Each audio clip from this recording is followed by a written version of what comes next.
utama kita adalah melihat apakah latihan Trisula Perkasa 2022 ini adalah latihan puncaknya dari Kopasgat TNI AU dalam rangka mempersiapkan pengamanan presidensi G20. Nah, disinilah saya ingin melihat, membuktikan sendiri. Dan ternyata memang saya harus akui bahwa Kopasgat kita yang nantinya akan menangani operasi pengamanan udara, bagian dari operasi pengamanan ini memang sudah siap, benar-benar siap. Dari alutsistanya, personilnya, dan dilakukan berbagai macam simulasi. Termasuk misalnya apakah ada dinamika di bandara, di dalam pesawat. Karena apa?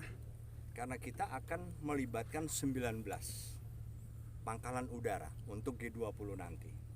19 ini kalau kita, ini gampangnya ya, kalau lihat peta Indonesia, maka pangkalan udara yang ada di Sumatera, kecuali Aceh, kemudian di Jawa, di Bali, Lombok, sama Kalimantan. Di Kalimantan ada 2, Banjarmasin dengan Balikpapan.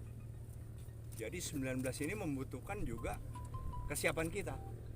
Dan Kopasgat TNI AU telah melengkapi juga. Jadi saya sangat bangga melihat kesiapan mereka karena alutsistanya juga menurut penilaian saya sudah sangat advance, sudah sangat maju, tidak kalah dengan pasukan khusus negara lain. Ingat, kita sudah berlatih bersama nih dengan negara-negara maju.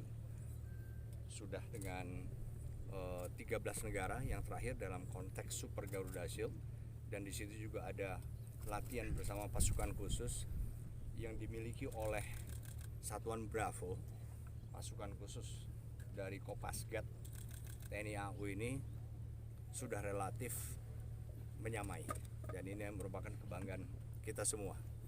Dan ini juga berarti merupakan kepedulian dari pimpinan TNI AU yang telah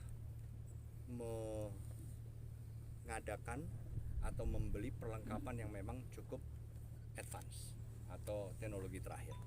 Nah, itu aja. Nah, kebetulan hari ini dilakukan oleh Kopasgat. Yang paling utama, saya diangkat menjadi warga kehormatan. Merupakan satu kehormatan juga.